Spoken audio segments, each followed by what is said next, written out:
देवस्य धीमहि यो यो नः प्रचोदयात्। जी प्रणाम।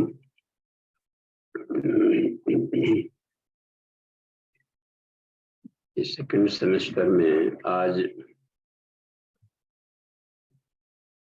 आध्यात्मिक काम विज्ञान की दूसरी कक्षा है। इस सेमेस्टर में 5 कक्षाएं स्पिरिचुअल सेक्स, आध्यात्मिक काम विज्ञान का। तो आज की कक्षा का विषय है जो हमारा काम विज्ञान है, काम ऊर्जा। तो काम ऊर्जा को मरण मात्र नहीं, अमृत बनाया जाए। इसका मतलब ये है कि जो काम की शक्ति है, काम शक्ति या काम बीज, उसको हल्के फुल्के मनोरंजन में ही उसको समाप्त न कर दिया जाए। मुख्य जो इसका थीम है,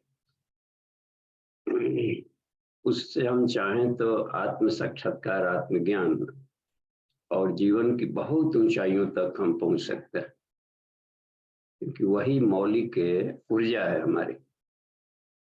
काम शक्ति जो है वो इस सृष्टि की सबसे पवित्र शक्ति है।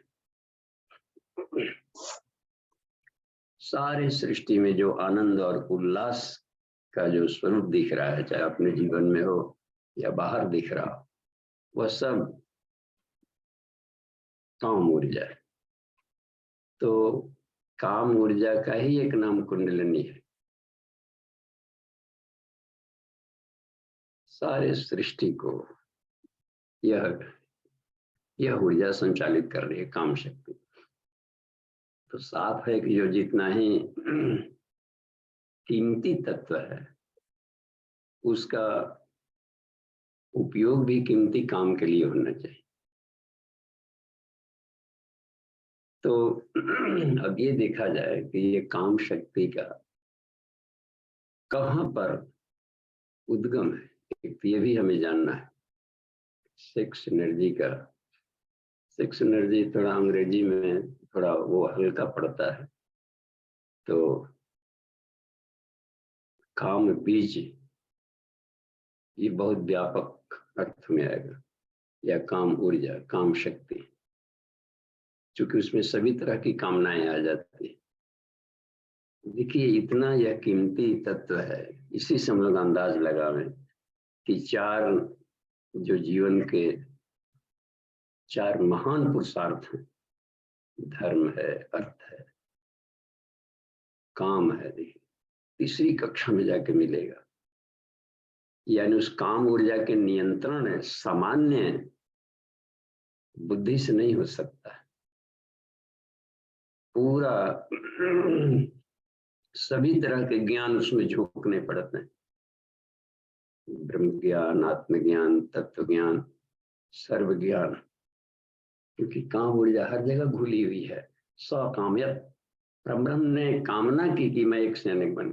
परब्रह्म की सबसे जो मौलिक शक्ति है वो काम शक्ति,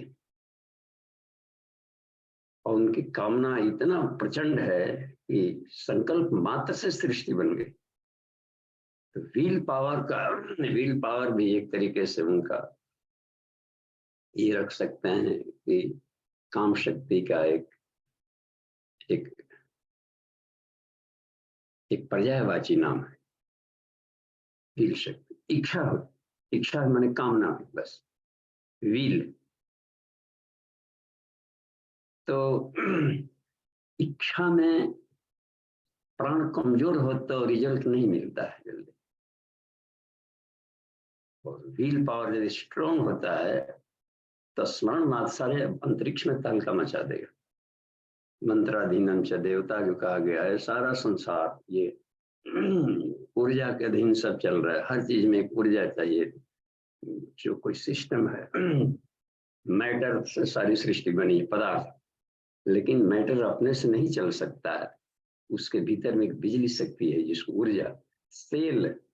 ये फिजिकल बॉडी दिखता भर है, लेकिन इसके भीतर में एक प्राणमय कोश है। सेल इसको चलाता है, मोबाइल को बैटरी चलाएगा। ये सारे ऑपरेटर्स जो लगे हैं मकानों में, तो वो सब बिजली नहीं रहेगा तो सब ठप पड़ा है। तो उसको गति देना, अब बिजली में इतनी ताकत है कि बड़े बड़े कारखानों को देखिए एकदम दौड़ा करके रख दे रहा है। कमाल का, स्टार्ट करते ही स्टार्ट, मोटर गाड़ियां सब फर्राटे से दौड़ने लगी। तो जो ब्रह्मांड में भी जो ऊर्जा है, तो साफ है कि उसका जो कि इतना बड़ा है कि उसमें खोजना बड़ा मुश्किल है कि उसका ऊर्जा का मेन केंद्र कहाँ है। तो ऋषियों ने जब खोजना शुरू किया तो ह्यूमन बॉडी के भीतर में देखा कि इससे ये ऐसा एक कमाल का एक ये है, एक मिरर इमेज ब्रह्मांड का, कि इसमें खोजना आसान पड़ गया। और पाया कि शरीर में एक केंद्र है, वो सूक्ष्म शरीर में है, क्योंकि प्राण दिखता नहीं है, सूक्ष्म है। तो साफ है सूक्ष्म सूक्ष्म में रहेगा।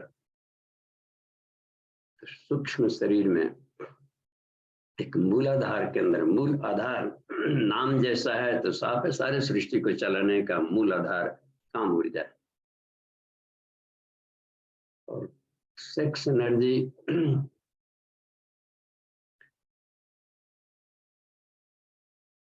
भले सेक्स एनर्जी शब्द बोला जा रहा हो, लेकिन हम लोग उसको सिर्फ मैथुनिक प्रक्रिया जो लिंगात होती है उतने तक सीमित न रखेंगे। सभी तरह की कामनाओं को उसमें हम लोग जोड़ेंगे, सभी तरह के आनंद उल्लास, क्रीड़ा, मनोरंजन, विनोद, क्रियाएं, राजनीतिक, सामाजिक, आर्थिक, प्रजनन, संतान उत्पादन, जितने भी तरह के हैं ये जरूरत पड़ता है रचनात्मक कार्यक्रम, कर्म योग में बल की जरूरत पड़ती है। तो सारे सिस्टम को एज ए होल हम लें और उस थोड़ा सा रिफाइंड ढंग से हम थोड़ा सोचना शुरू करें सेक्स एनर्जी को, तो उस शरीर में पाया कि सारे सृष्टि का प्राण का जो मुख्य केंद्र है मूलाधार और बिंदावरी है। हे पार्वती, शिव जी पढ़ा रहे, सारी सृष्टि में जो प्राण है, तो प्राण का कम जो केंद्र है वो मूलाधार है, वो मूल आधार है, बेस है हर जगह सारे जीवन का। इसलिए पहले बेस को मजबूत किया जाता है। विद्यार्थी जीवन में इसलिए रख दिया कि ब्रह्म को चरना है। सारा सृष्टि ब्रह्म का पसारा है, निराकार हो सकार हो। जब कह दिया कि सर्वम खलु इदम ब्रह्म, ये शब्द जब वेद ने घोषित कर दिया, या ओम खंग ब्रह्म, ये यजुर्वेद का सबसे अंतिम वाला, यजुर्वेद का अंतिम वाक्य का अंतिम खंड है, ओम खंग ब्रह्म। ये पूरे अंतरिक्ष में जो भी शक्ति दिख रहा हो, चाहे वो सॉलिड हो, लिक्विड हो, कैसी सिचुएशन हो, विभिन्न अवस्थाओं में है, कहा कि वह सब ब्रह्म है। बस अवस्था विभिन्न अवस्थाओं में दिख रही, विभिन्न रूपों में, जीवों में, कहीं भी। तो उसके भीतर में जो हलचलें दिख रही है, तो हलचल क्यों हो रहा है? गति कौन दे रहा है इसमें? तो गति एक बल दे रहा है, एक प्राण बल दे रहा है, किसी की विल पावर काम कर रहा है इसमें। तो उसका यानी कि मूल आधार यही है बस। तो सारे सृष्टि के संचालन का मूल आधार काम है। तो बड़े बड़े अंतरिक्ष चलाने हैं, और ईश्वर को सोचा जाए का एक नाम ब्रह्म भी है। ब्रह्म इसलिए नाम पड़ गया कि वो सबसे बड़ा है, क्योंकि बड़ा ही बड़ों को चला सकता है। किसी पढ़े लिखे विद्वान के बीच में कोई उस विद्या का जानकार न जाए तो उनको बढ़िया से विषय वस्तु को नहीं समझा सकता। और ग्रहों को, पिंडों को भी यदि देखा जाए, ये सूर्य कितना बड़ा, और यह भी अपने से बड़े सूर्य का सारा सौर मंडल के परिवार को ले करके कंधों पर और गुच्छा को लेकर के दौड़ रहा है। इसका मतलब वो कितना बड़ा होगा, महासूर्य। और वह भी अपने से बड़े का सारे सिस्टम को लेकर के दौड़ रहा है। जितने तारे हैं, जिसका स्व प्रकाशित है ज्योति, जो खुद के प्रकाश निकाल सकते हो, आकाश में न जाने कितने अनगिनत हैं। और कितने तो इतने बड़े बड़े हैं कि सूरज भी अपना उस सरसों की दाना की तरह उसमें कहीं खप जाएगा। और उतने बड़े अनंत ब्रह्मांड भी एक दूसरे की परिक्रमा कर रहे हैं। अर्जुन, हमारे शरीर में करोड़ों करोड़ों ब्रह्मांडों को देखो, इतने बड़े को चलाने वाला शक्ति कितनी बड़ी होगी। इसलिए उसका एक नाम ब्रह्म है, बस, उससे बड़ा कोई नहीं। वो महान है, इससे महान कोई नहीं। तो हमें भी यदि चाहते हैं कि जीवन में कोई बड़ा काम करें, तो साफ है कि हमें सेक्स एनर्जी को थोड़ा संभल करके, थोड़ा उसको कुछ बचाना पड़ेगा। बचा करके लाइफ में करियर बनावे, वो करें। जीवन का सारा दारोमदार इसी काम ऊर्जा पर है। इसमें नचिकेता को यमाचार्य ने जब ये बात कही, उसमें एक बात देखिएगा, उसमें एक मिलता है शुरुआत में, ये कहा कि हे नचिकेता, ये जो पीपल का वृक्ष के रूप में समझाया, अश्वत्थ पीपल को कहते हैं। ये सारा सृष्टि एक उल्टा हुआ पीपल का पेड़ है। पीपल के पेड़ का उलट दें, शाखाएं वगैरह जड़ ऊपर और शाखाएं नीचे। तो कहा कि जो परब्रह्म की है, जो सूक्ष्म शक्ति है, वो ऊपर वाले पोस्ट कम होते हैं, बढ़ते जाएगा।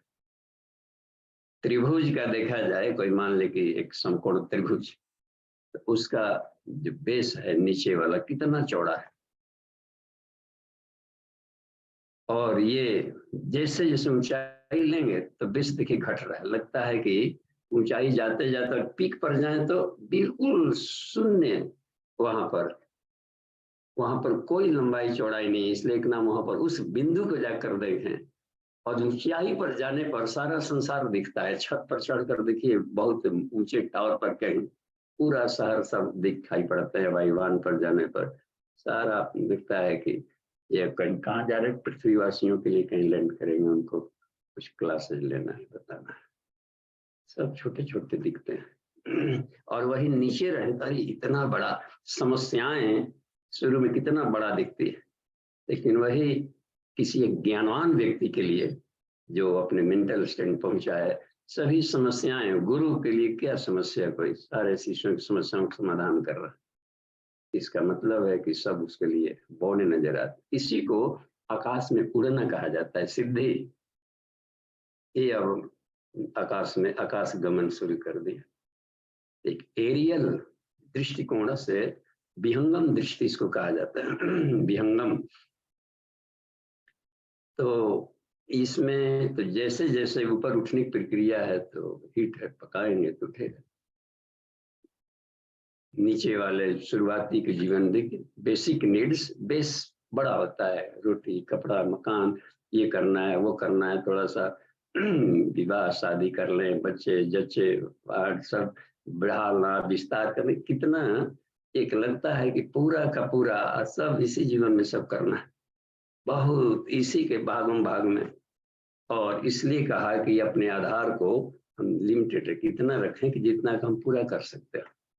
बहुत बड़े बड़े सपने देखेंगे तो फिर ऊंचाई पर नहीं जा पाएंगे, इसी पर रेंगने वाले कीड़े की तरह ही रह पाएंगे। ऊपर टेक ऑफ, तो उसमें ऊपर उठने की जो प्रक्रिया है, और जो जब भी चाहे ऊपर उठ सकता है और लैंड भी कर सकता हो, तो ये क्षमता के लिए बहुत अधिक बल की जरूरत पड़ती है। जब चाहे शरीर घुमा दे, जहाँ जाए। देखते हैं जिसमें होते हैं कुशल ड्राइविंग, तो संसार में यदि कुशल ड्राइविंग करनी है तो उसका मूल ऊर्जा होता है कि अपने काम ऊर्जा को बना। और इसमें ये बताया तदेव ब्रह्म, उसमें बता रहे हैं नचिकेता को कि ये नचिकेता, उस ब्रह्म तत्व को तुमको पाना। अब प्रश्न तो कर दिया है कि आत्मा का हमको आत्मज्ञान दीजिए। इसलिए कहा कि यह देवताओं को भी दुर्लभ होता है, क्योंकि उसको कुछ उपलब्धियां मिल जाती है तो उसी को कैश करने में देवलोक में ही फंसा रहता है। इसलिए उसको भी दुर्लभ होता है। ये प्रश्न बना ही रह जाता है कि वही अंतिम कक्षा नहीं है कि कुछ डिग्निटी आ गई, कुछ अच्छे गुण आ गए, कुछ आ गई, तो उसी को कैश करने में, भुनाने में, मजा लेने में इधर ही फंस के रह गए। तो फिर देव योनि वाले प्रजापति योनि में नहीं जा पाते, इंद्र को कभी खदेड़ा, उधर भागते हुए ब्रह्मा विष्णु महेश से प्रेयर करते। एक अलंकारिक चित्रण है। थोड़ा सा ऊपरी कक्षा एक और भी कोई होनी चाहिए जो कि अपने डिग्निटी को पर गुमान नहीं करता हो और इसको उससे ऊपर उठा हुआ उसका जहाँ जरूरत पड़े तहाँ इस्तेमाल करता, परब्रह्म के अनुशासन में खर्च करता। सूर्य ये सूर्यायत्वा तब से सूर्य भी किसी की इच्छा के पूरा करने के लिए दौड़ लगा रहा है। तो इसमें एक बात लिखी पड़ी कि वो जो है सबसे जो सुप्रीम सत्ता ब्रह्म का है, और जो भी नाम क्या कुछ भी नाम रख सकते हैं, ईश्वर, अल्लाह, खुदा, ब्रह्म, राम, रहीम, लेकिन जो नीचे वाले जो शब्द रखते हैं वो उन अर्थों वहां पर नहीं है। तुलसी के राम अलग थे, कबीर के राम अलग थे, तो सूरदास के अपने कृष्ण अलग थे, मीरा के कृष्ण अलग थे। तो इसका मतलब होता है कि साधक उनको उस सुप्रीम सत्ता को किन अर्थों में ले रहा है। तो हमें देखना चाहिए उपनिषद ने उसके लिए सबसे सुप्रीम शब्द ब्रह्म का प्रयोग किया। बस परब्रह्म भी आ जाता है कहीं कहीं नाम ब्रह्म, गुरुदेव परब्रह्म। देखिए गुरु ब्रह्मा गुरु विष्णु गुरुरेव महेश्वर गुरुदेव परब्रह्म। देख लेकर ब्रह्म में एक और पर जुड़ गया। इसका मतलब होता है कि ब्रह्म को भी दो भाग करके वो ऋषि पढ़ा रहा है। एक ब्रह्म वो जो सृष्टि उत्पादन की उसकी इच्छा भी है, संसार उत्पन्न करे और उसको हैंडल करे, उसका इंजॉय ले, विषयानंद में विषयानंद का भी आनंद ले रहा है ब्रह्म, और उसमें निर्लिप्त रहते हुए ले रहा है। एक ये भी है। इसलिए अब चूंकि शरीर के भीतर में दोनों ही अवस्थाएं रहती है,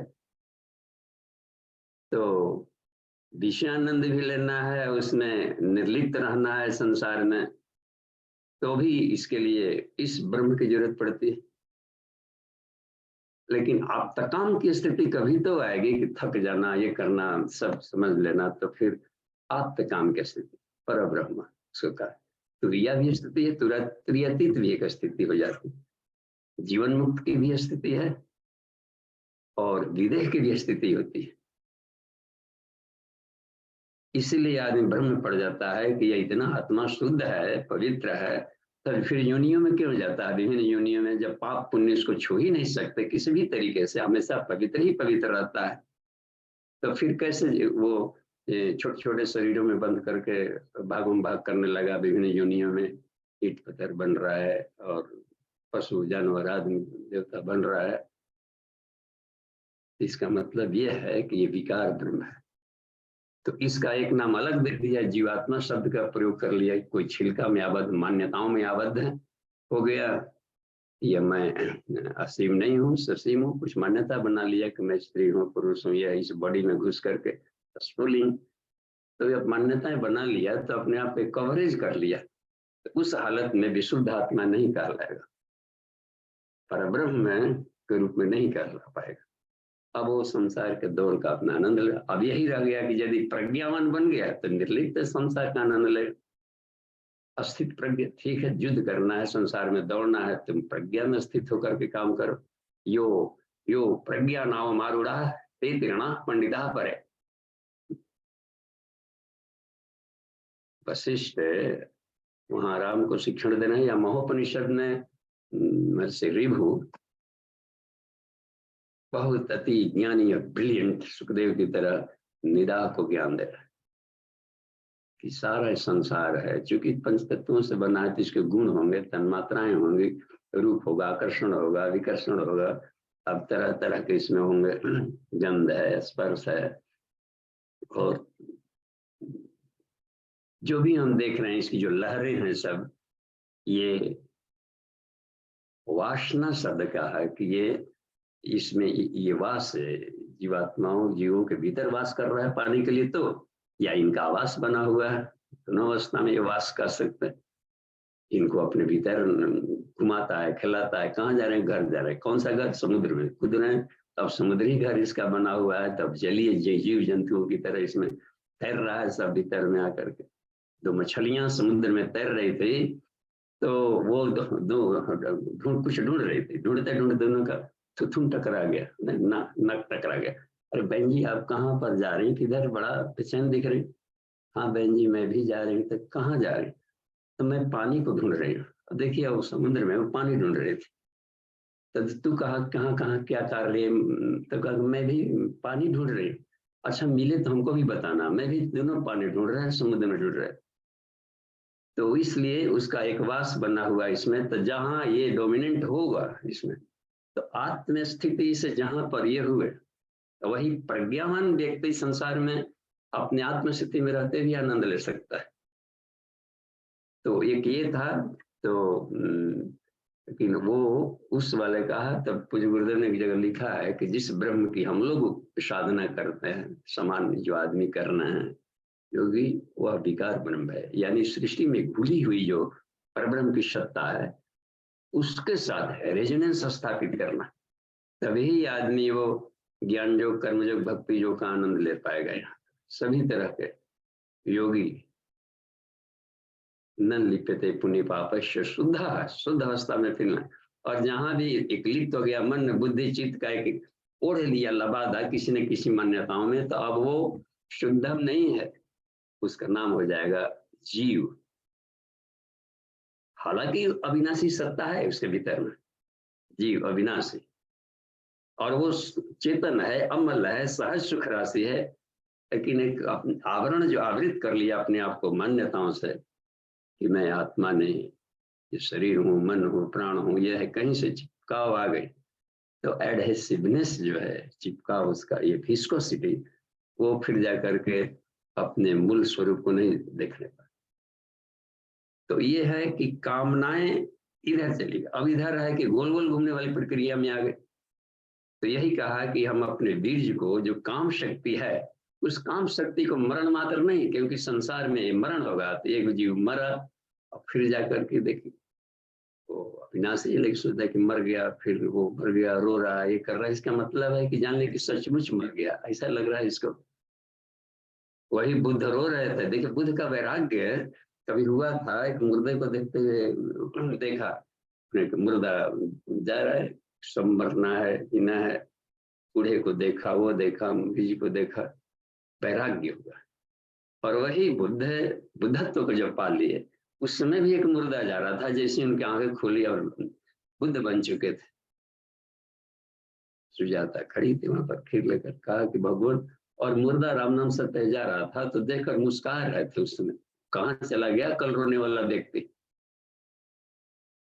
यही रो रहा था कल परसों, और आज मुस्कुरा रहा है मुर्दे, जबकि उसके घर वाले छाती पीटते, रोते, कलपते, श्मशान की तरफ जा रहे हैं, आंसू पोंछते। ताकि भगवान ऐसा क्या हो गया इस करुण दृश्य में, आपको मुस्कुराहट कैसे? कहा कि ये बनते, कल तक मैं कुछ और था और आज कुछ और हूं। ये क्या हो गया? ये एक एक नया बुद्ध जन्म ले लिया। देखिए हम लोग सोचते हैं कि हम दो पति पत्नी हैं, कोई बच्चा जन्म देंगे, उसी को जन्म करते हैं, पर भीतर भी जन्माया जा सकता है, अपने पर्सनालिटी को एक नए रूप दिए जा सकते हैं। गुरु शिष्य के भीतर में कुछ पैदा करता है, बच्चा पैदा कर देगा।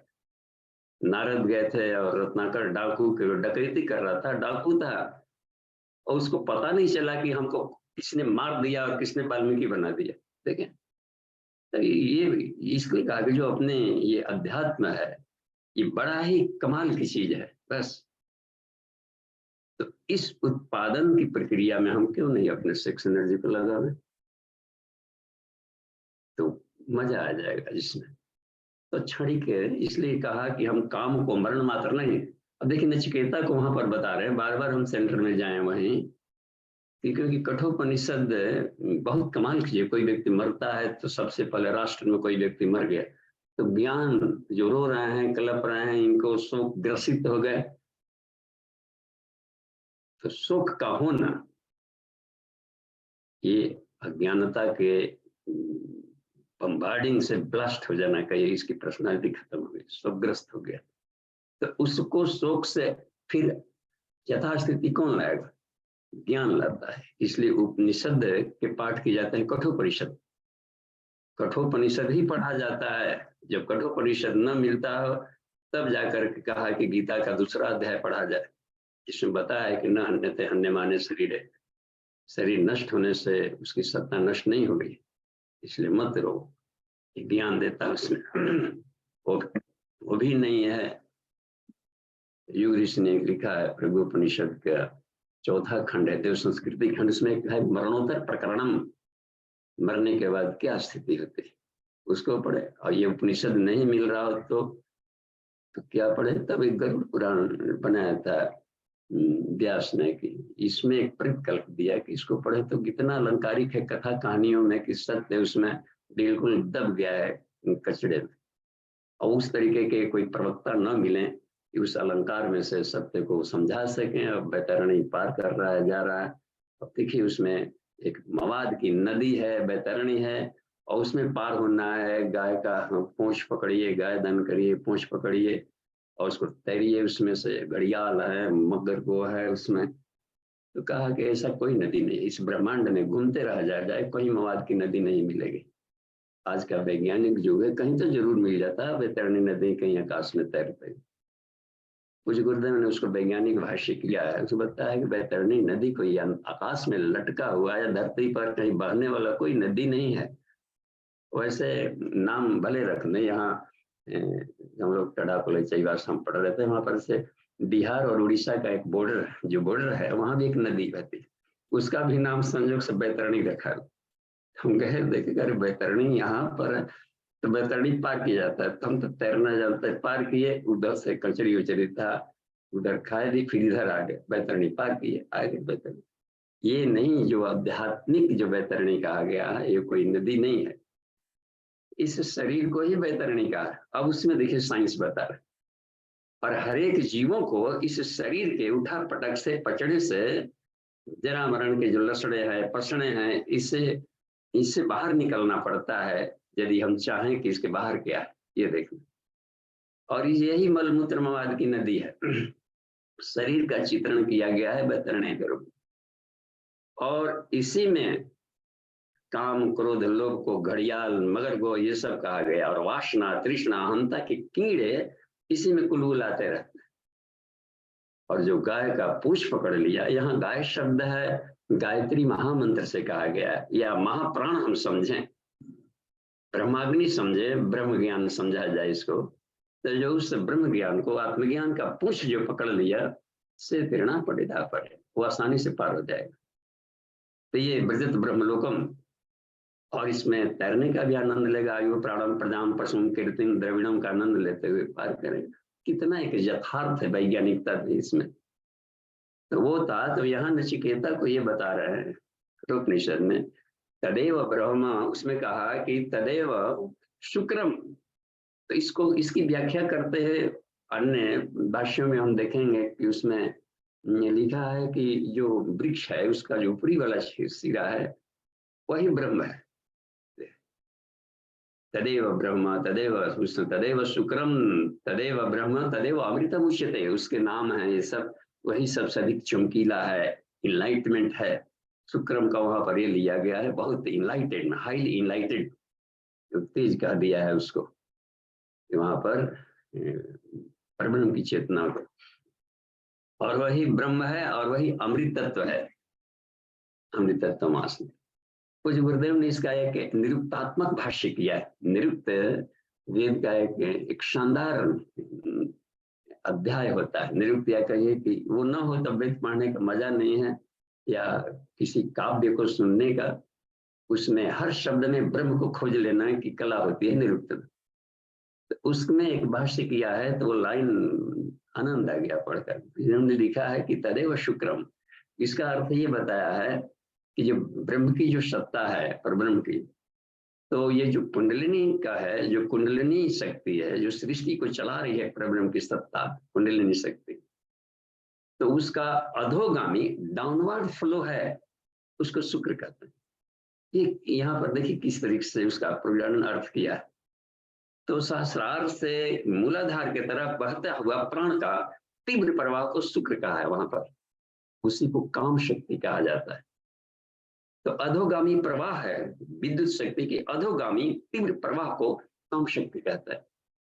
देखिए अब काम शक्ति चल पड़े संसार को निर्माण करने के लिए, संसार पलने पुलने बसाने क्रीड़ा करने के लिए निकल पड़ा, कामनाएं, काम में क्रीड़ा विनोद आनंद के लिए सृष्टि बनाया रचा, तदेव शुक्रम, परिधि की तरफ चल पड़ा, सेंटर से निकल कर चल पड़ा, एक अनेकता की तरफ भागने लगा। तो शरीर के भीतर में जो प्रवाह होता है, कामनाएं होते हैं, ये करे वो करे, मनोरंजन क्रीड़ा, वो जो भी काम सेवन की प्रक्रिया की इच्छाएं उठ रही है, इसको कहा जाएगा कि ये काम का अधोगामी ये तीव्र प्रवाह है। इसको कहा है कि ये सेक्स एनर्जी कहलाएगा। ठीक है, अच्छा, तदेव शुक्रम तदेव ब्रह्म तदेव अमृतम तत् ब्रह्म तद ब्रह्म तदेव शुक्रम तदेव अमृतम, ऐसे हम लोग इसका अर्थ लें कि वह यदि डाउनवर्ड फ्लो में है तो शुक्र, और वही यदि अपवर्ड फ्लो में बहने लगा तो अमृतम, अमृत कहलाने लगता है। तो वही आत्मशक्ति बदल जाएगा। तो सेक्स एनर्जी ही आत्मज्ञान में आत्मबोधत्व बदलता है। हम इसको बदलना नहीं चाहते तो अपनी मर्जी। इस लेख में बताया है कि जो अब इसको देखिए, वहां पर मूलाधार में है जैसे मान ली काम शक्ति, तो वो स्पंदन कैसे हो, ये एक सारा एक मैग्नेटिज्म पर चल रहा है, सारे अंतरिक्ष में चुंबक, आदमी चुंबक चुंबक चुंबक। तो जीवन में ये देखा गया कि मेल फीमेल, तो ये भी एक गजब का एक इसको शब्द का प्रयोग किया है, प्राण, रय, अग्नि, सोम, ऐसे शब्दों का प्रयोग किया है, प्लस माइनस, ठंडा गर्म।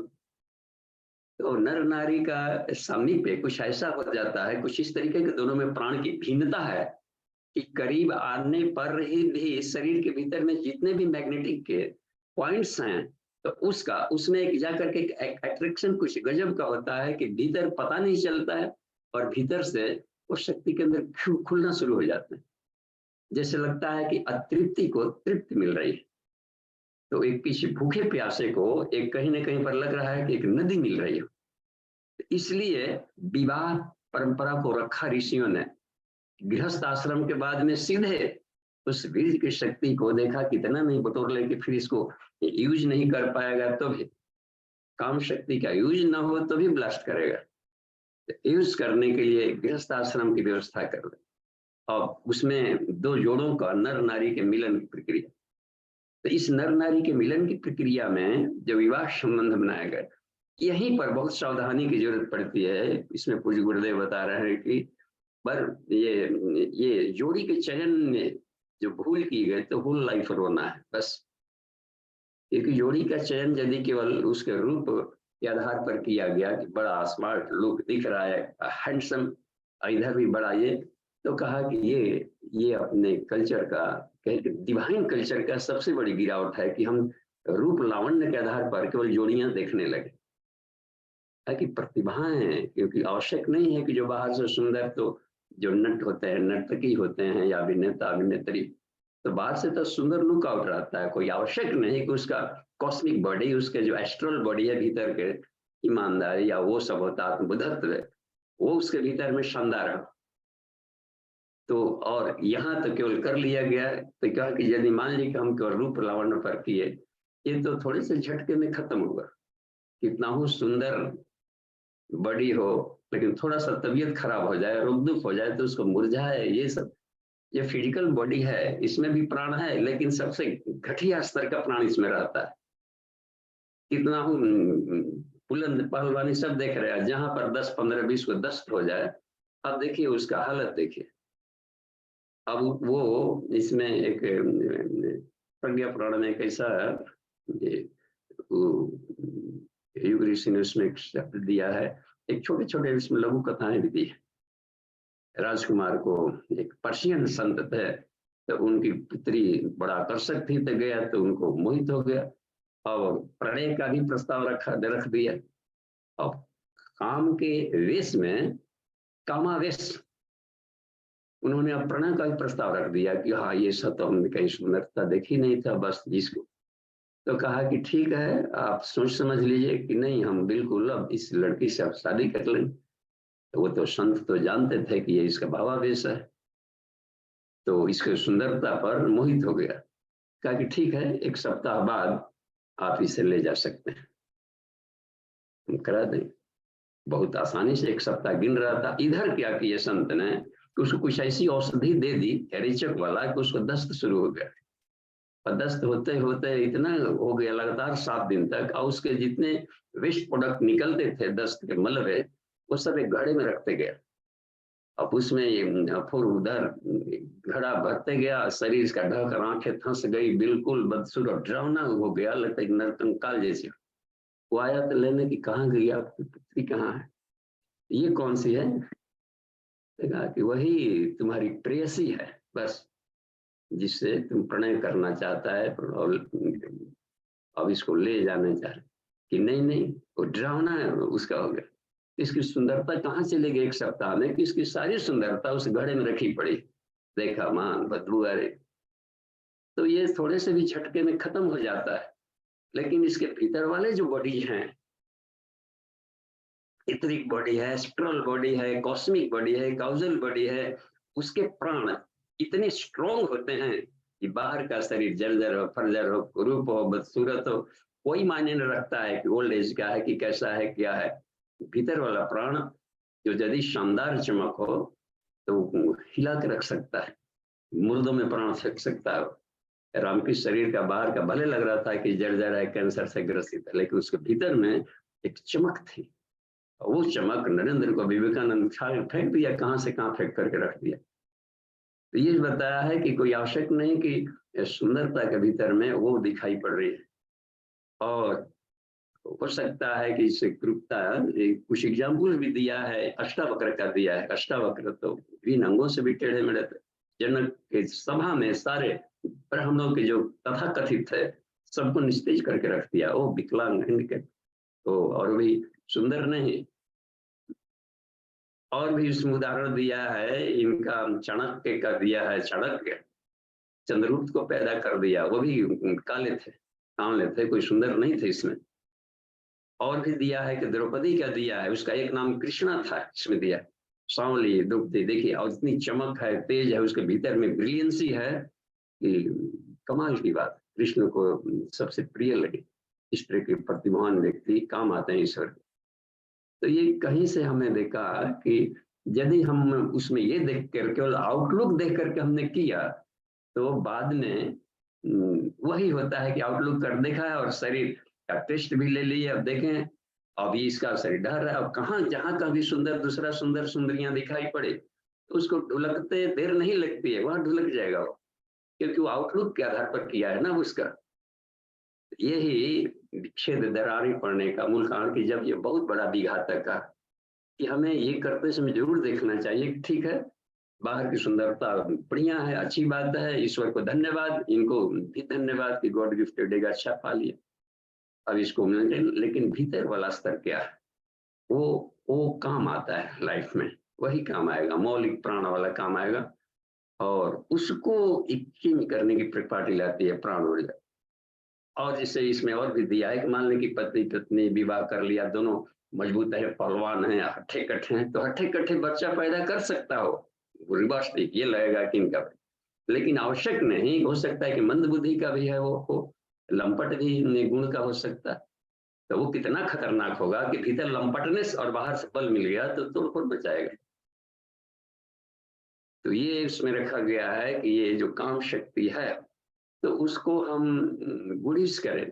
इच्छा तो रहती है कि घर में अच्छे संतति आ जाए, नचिकेता आ जाए, विवेकानंद जैसे जन्म ले लें। तो उसको जन्माने के पहले तपस्या करके अपने शुक्राणु और ओभम को भी शक्तिशाली बनाना पड़ता है। अब चाहे जैसे मनोरंजन में बीजारोपण हो गया, उस समय क्या भाव था बीजारोपण के समय, वैसा तो तेज उसमें डाल चुके।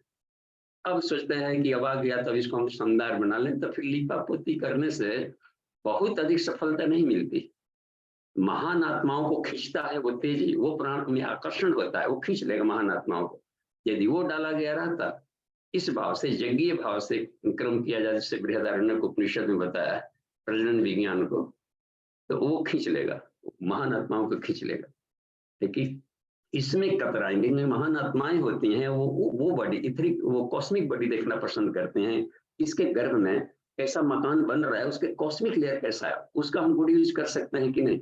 देखा कि कॉस्मिक लेयर जर्जरा है, केवल बाहर वाला ये मजबूत है, बिल्डिंग शो तो अच्छा आता है, लेकिन भीतर घुस के देखता है कि हमारे काम की नहीं है, तो महान आत्माओं को आकर्षण नहीं कर पाता है। ये है इसमें देखने का। इसलिए तपस्वी जीवन पति पत्नी को भी जीना चाहिए। और ये है इसमें एक बताया कि जो मनोवैज्ञानिक का ये जो जिनको रहता है काम शक्ति का, हाँ, तो गृहस्थ आश्रम में यदा कदा महीने में 2-1 बार यदि हो गया, और वो भी नेचुरल, दोनों की नीड है, किसी की दोनों की इच्छा शामिल है, सहमति है, तो उसमें कहा कि इसमें कोई अनर्थ नहीं है। ये गृहस्थ आश्रम में वो भी एक तरीके से बुद्धिमत्ता है, दोनों मिल करके सचरत्व में काम सेवन अपना कर लिए, लेकिन वो अति नहीं होनी चाहिए। ऐसा नहीं समझना चाहिए कि सर्टिफिकेट मिल गया उच्छृंखल हो गए तो फिर रोगों का पुलिंदा दोनों बनेंगे, दोनों पति पत्नी फिर रोग का पुलिंदा बनेंगे। और भी उसमें एक बात ये बताई है, इन्होंने एक रसायन जिसे इन शब्दों का कुछ और भी प्रयोग किया है कि अब प्राण उसमें जो जाता है, उसमें कुछ मनोवैज्ञानिकों का उसमें थॉट व्यू दिया है। अब जैसे अगले भी क्लासेज में आएंगे फ्राइड के थ्योरी वगैरह को लेकर के, लेकिन हम ये देखें इसमें दिया है कि यदि हम काम सेवन की यदि इच्छा भी होगी गृहस्थ आश्रम में ऐसे, तो यदि उसका उचित समाधान नहीं दिया गया तो भी रोग होंगे। अपस्मार जैसे रोग, अपस्मार मृत्यु कहते हैं, मूर्छा हुआ, निद्रा हो गया, चिड़चिड़ापन हो गया, ऐसा आदमी कि अपने सेक्स का कभी उसकी काम शक्ति जगी हुई थी, उस समय उसका उचित ढंग से समाधान नहीं दिया होगा तो वो रोग में बदलते हैं। ये तो विज्ञान सम्मत बात है, इससे नकारा नहीं जा सकता। और हार्ट के भी डिजीज हो सकते हैं, नस नाड़ियों में भी विकृति आ सकती है। और ठीक इसका जस्ट उल्टा, इसका अति भी कर दिया गया तो भी खोखला होकर के रोगी बनेंगे। गजब। इसलिए इतना ही बैलेंसिंग सिस्टम होता है सेक्स एनर्जी को समझना, कि सारा शक्ति भी जीवन भी खप जाता है कि उनको बढ़िया से बारीक, यही पंच कोशों की साधना को आदमी बढ़िया से पार करते हुए चले तो ये कठिन काम बिल्कुल सरल हो जाता है। क्योंकि इसमें तन्मात्रा साधना भी आता है मनोमय कोश में, और तन्मात्राओं के आकर्षण में फंस करके मन के लेयर से पार नहीं जा पाता है, तो तनाव मुक्त जीवन के लिए तरसते रहता है जीवन भर। तो इसमें एक सहज प्रक्रिया भी है कि हम किस तरीके से उसको शोधित भी करें और रचनात्मक काम यूज भी करते रहा और बढ़ते भी गया। तो ये अच्छा, एक और भी इसमें से टर्निंग पॉइंट दिया है इस लेख में करने का, तदेव शुक्रम तदेव ब्रह्म। उसमें कहा कि तदेव शुक्रम तत् ब्रह्म, वही ब्रह्म डाउनफ्लो में शुक्र कहलाता है काम शक्ति, और उसको अपग्रेड कर देंगे तो आत्मशक्ति होगा। जैसे जैसे अपग्रेडेशन होता है तो पर्सनालिटी चेंज होते जाता है, ये फायदा है। वो उस काम शक्ति को कंज्यूम किया अपने बॉडी में, उसका पाएंगे कि भीतर की कर्मेंद्रियां जो गलत कामों की तरफ जा रही थी, कर्मेंद्रियां और भी मजबूत हो गई, लेकिन अब उसका गुड़ी शुरू कर दी, इन्हीं हाथों का, इन्हीं आंखों का, इन्हीं वाणी का, इन्हीं पैरों का, इन्हीं उपस्थ का, अब गुड़ी शुरू कर दिया।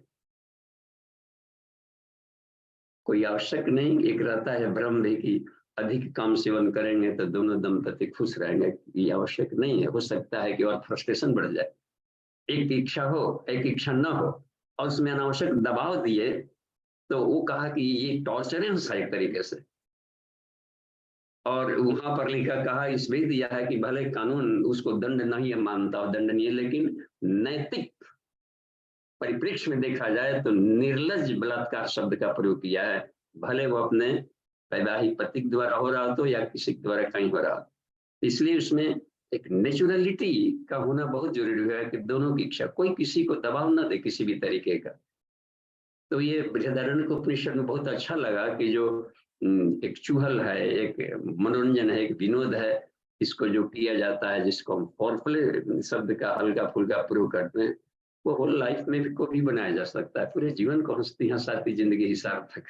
चूहल, मनोरंजन, विनोद, और कभी जरूरत पड़ा तो संतान उत्पत्ति के लिए प्रयोग भी कर लिया गया। और यदि उस क्रम में यदि अपनी स्तंभन शक्ति और वो सब नहीं रह पाया तो एक तो हो गया तुरंत जाकर छूछ और दूसरे को अतिरिक्त करके छोड़ दिया, तो और भी वो खतरनाक होता है। देखिए इसमें कितना कमाल की बात, तृप्ति तो दोनों को तृप्त होना पड़ेगा। तो ये तभी संभव है कि वो तो एक इमोशन है, इमोशन को एक लयबद्धता मिलती है। और जननेंद्रियों का सीधा संबंध है कि ब्रेन से, देखिए सीधे ब्रेन से है जुड़ा। जहाँ उसमें कुछ गड़बड़ी हुई, ब्रेन में चिड़चिड़ापन वगैरह सब बन रहा है, तृप्ति बना, निद्रा बढ़ रही है, पूरे सिस्टम को खराब कर रहा है वो। और वही जाकर के स्खलित भी हो गया बहुत अधिक। तो कामुक व्यक्ति बाहर से भले थोड़ा सा ये लग रहे हों, लेकिन भीतर खोखले होते हैं। वो कोई बहुत बड़ा रिसर्च वर्क नहीं कर सकते हैं, क्योंकि मस्तिष्क जो शार्पनेस चाहिए उनका छूछ है। और इसमें बताया है गुरुदेव ने कि जो काम ऊर्जा है, तो वो चूंकि ग्रोइंग एज है, जो टीन एज, उसमें तेजी से चूंकि बढ़ते रहता है, तो शरीर में एक विस्फोटक हॉटनेस रहता है, इसलिए वो हॉटनेस को खोजता है इसमें जोड़ी, क्योंकि वो भीतरी और इधर से जोड़ी खोज करके देखता है, तो उसकी भी जा करके, और जिसका भीतर वाला कुल वाला लेयर में नहीं पहुंचा है, उधर सौजन्य स्नेह वो वाला एरिया नहीं है, तो भी जाकर वो घाटे में रहता है। फिर बाद में फिर वो बिखरते, शुरू में कोई प्रशंसा कर रहा है कि प्रशंसा चापलूसी ये करके बड़ाई करने लगा, यदि भीतर वाला उसका दुर्जन भीतर बैठा है अंतःकरण में, तो ऐसे लोग ही प्रेम जाल में कहीं फंसा सकते हैं और बाद में जाकर क्षति कर सकते हैं। तो जहां भी दोस्त से दुश्मन बनते देरी नहीं लगती है, वो लाइफ टाइम दोस्ती को नहीं निभा सकते, तो वहां पर जाकर के चारों खाने चित होता है। तो साफ है कि देखना है कि ये इसके भीतर में जो अपनी समझ है, दूरदर्शिता इसका है कि नहीं, उत्साह है कि नहीं, हंसमुख प्रवृत्ति का है कि नहीं, त्याग है कि नहीं, मित्र के लिए हमें त्याग करना है, उसको एज इट इज एक्सेप्ट करना है, उसको उसके ढंग से हमें आगे बढ़ा, ये डिवोशन नहीं रहने पर दिक्कत आती। तो कहा कि अच्छा, एक और भी बात है कि शरीर में जो वीर्य का उत्पादन है वो भी करे, तो वो चाहे ग्रोइंग एज हो, टीन एज हो, या बाद में उम्र के साथ में घटते ही जाता, क्योंकि उस समय पढ़ाई के में खपा दिए थे, वो कर दिए थे, उसका कंज्यूम हो रहा था, फिर जाकर कुछ इधर। लेकिन शरीर का ऐसा क्रम है कि यदि गुड यूज ना किए, उत्पादन हो रहा था, उपयोग ना किए, तो उत्पादन का भी एक क्रम होता है, क्रम फिर स्लो मोशन में होने लगेगा। तो यदि उसको हमने कन्वर्ट कर दिया है तो अस्थाई, तो इसको म्यूटेशन कहते हैं। ट्रांसम्यूटेशन का मतलब हुआ यहाँ पर अस्थाई परिवर्तन, यानी कि permanent heritable change is called mutation. वो हेरिटेबल हो गया, परमानेंट बदल दिया, अब वो फिर इधर लौट करके नहीं आएगा। अब उधर बन गया तो बना लिया, परमानेंट चेंज कर लिया। जैसे ये कोयला को खूब गर्म कर दे या फिर सडन उसको कूल कर दिया जाए तो हीरा बदल गया। जैसे अब हीरा कोयला नहीं बनेगा कभी, हीरा हीरा हो गया, तो उसका जो यूज कर लिया आत्म विकास में तो बन गए। और विज्ञान में को उसमें पहुंचने तक हमारी यात्रा बनी रहनी चाहिए, जहां से आदमी लौट करके नहीं आता। कम से कम इतना एक है प्लेटफॉर्म, ट्रेनों स्टेशनों पर भी हमने देखा है कि सीढ़ियां लगातार नहीं चढ़ाई जाती, कुछ दूर जाने के बाद लगता है कि 10, 12, 13 सीढ़ी चढ़े, तो एक थोड़ा सा प्लेटफॉर्म बिछा देता है कि सपाट जगह कि थोड़ा हाफी मिटा ले, थोड़ा सुस्ता जाए, फिर जाकर के अगली चढ़ाव चढ़े।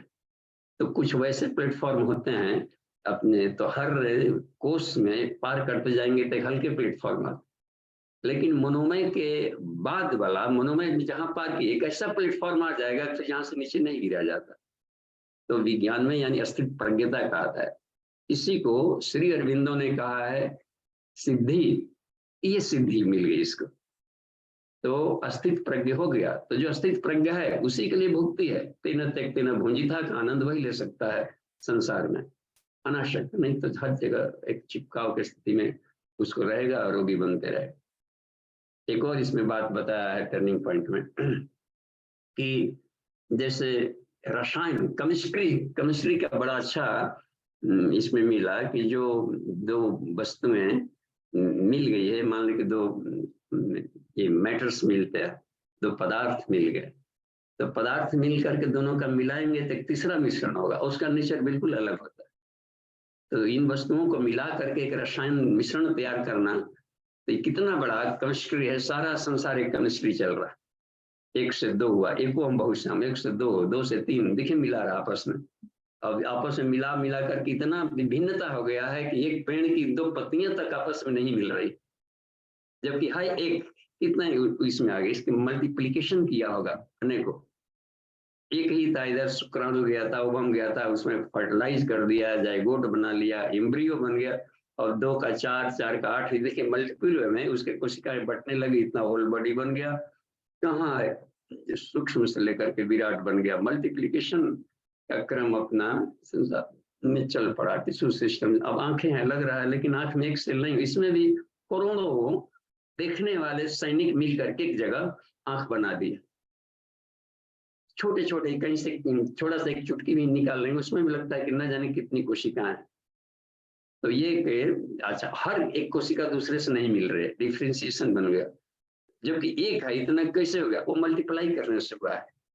10 साथ ही रंग, सूर्य की किरणें और कमों बेसी रेशियो मिला करके एक रसायन बना करके इतने रंग बिरंगे तितलियां, रंग बिरंगे फूल, फूल घाटी में जाएं या कहीं देखें गुलदस्ता, और जहां पर मार्केट में बिक रहा फूल, उसमें हजारों कलर मिल जाते हैं। ये 1000 कलर कहाँ आ गए? 7 ही कलर था। तो ये रहता है आपस में, इसको केमिस्ट्री कहते हैं, रसायन। एक था, उसी में से मन भी बना दिया, बुद्धि भी बना दिया, चित्त भी बना दिया, अहंकार भी बना दिया, कर्मेंद्रियां भी, ज्ञानेंद्रियां भी एक दूसरे के मिश्रण से सब बनती है। पंचीकरण विधा इसको कहा है, पंचीकरण साइंस। किसमें किसमें मिला दें। ऊपर है नीला, यहाँ से देखिए, ये नीला आकाश का रंग नीला, देखिए कूलनेस, इससे ऊपर कूलनेस एरिया है, और छाती से नीचे वाला एरिया है नाभि, वो हॉटनेस वाला है, पीला। उधर में मिल जाएगा, लाल भी मिलेगा उधर से। और अब जहां भी हम पीला मिला दें, ऊपर नीला मिला देंगे तो हरा हो जाता है। तो हार्ट में जो ये है हरा, चंचलता, ये बन जाता है, वायु तत्व बन गया। तो ये सब आपस के मिश्रण से सब बनते रहते हैं, इसको कहा रसायन का है। तो संतान उत्पत्ति, जैसे मान लें कि हमने किया, पति पत्नी काम सेवन के द्वारा प्रोजनी बॉर्न कर दिया, इशू आ गया, क्या क्या, चलिए एक न्यूली बॉर्न बेबी आ गया, ये भी केमिस्ट्री है, इसको भी केमिस्ट्री कहा जाएगा। लेकिन संतान उत्पत्ति ऐसे केमिस्ट्री को बड़ा गुण कहा है कि न्यूनतम न्यूनतम संतति रखें जिसको हम बढ़िया से संस्कार दे सकें। उतना ही रखा जिनको हम बढ़िया संस्कार दे सकते हैं, पढ़ा लिखा सकते हैं, उतना का ठीक है, आवश्यक हुआ तो ये कर लिया गया संतति का। लेकिन इससे अनंत गुना अधिक अपने डिवाइन कल्चर में रखा गया कि हम संतान उत्पन्न तो करें, लेकिन प्राणों का संतान उत्पन्न करें। क्या मतलब? तो पति पत्नी के भीतर में जब काम सेवन होता है, इसमें मान लीजिए कि कॉपुलेशन प्रक्रिया और लिंगात साहचर्य जब बन पड़ता है इसमें, तो उसमें मान ली कि बीज आदान प्रदान हुआ, तो उसमें कोई आवश्यक नहीं कि बीज का क्षरण हो ही देना, लेकिन जो प्राण का प्रत्यावर्तन होता आपस में, कॉस्मिक बॉडी का, इथरिक बॉडी का, एस्ट्रल बॉडी का, वो प्राण का फॉलो तेजी से दोनों करते हैं आपस में। और यदि दोनों प्रबुद्ध हों, पढ़े लिखे हों, समझदार हों, सज्जन हंसने हो, तपस्वी हो, ब्रह्मचारी ब्रह्मचारिणी हो, तो इस तरीके की जो होगा विद्युत का आदान प्रदान एक नई पर्सनालिटी को उत्पन्न करेगा प्राणों का आदान प्रदान से। यही साहचर्य गुरु शिष्य के बीच में करता है। एक मंद बुद्धि का प्राण था जिसको इन्होंने इतना अर्जित कर लिया कि इस प्राण को डोनेट करके, और एक तीसरा पर्सनालिटी, और वो बन गया, कहाँ से कहाँ बन गया, छत्रपति शिवाजी बना दिया उसको, चंद्रगुप्त बना दिया, एक साधारण से बालक को बना दिया, ये करके एक उत्पन्न कर दिया, उत्पादन। वो भी प्रोडक्शन होता है, केमिस्ट्री है वो, केमिस्ट्री है वो, जो प्राणों के मिलकर के भीतर पर्सनालिटी को चेंज कर देना। तो इस प्रक्रिया को रखें कि काम सेवन को हम तदेव अमृतम तदेव शुक्रम, हम क्षरण मात्र नहीं करके उसको हम अमृत बनावें, यानी अपने जीवन को शानदार बनावें और आत्मबद्धत्व, आत्मानुसंधान, जीवन के लास्ट गोल तक हम उसको ले चले। मौलिक ऊर्जा यही है बस। तो आज की बात को यहीं पर विराम देंगे, प्रश्नोत्तरी सेशन कर सकते हैं, लेख मिला होगा। ये कठोपनिषद का एक ही सूत्र का ये पूरा का पूरा व्याख्या है। तदेव शुक्रम तद ब्रह्म तदेव शुक्रम तदेव अमृतम, तदेव शुक्रम तदेव अमृतम। बस आत्मज्ञान बनाए, यानी कि प्राण ऊर्जा का ऊर्ध्वगमन से लाइफ में चमत्कारी उपलब्धियां पाई जा सकती है। बस ठीक है, तो देखते हैं हैंड रेज कहीं है तो, या प्रश्नोत्तरी में हम लोग आ सकते हैं। इस पर 3 और काम शक्ति पर, आध्यात्मिक काम विज्ञान, तीनों क्लासेज जाएंगे। फिर अगले सेशन में आएगा, उसको कुछ इस तरीके से रखा गया है।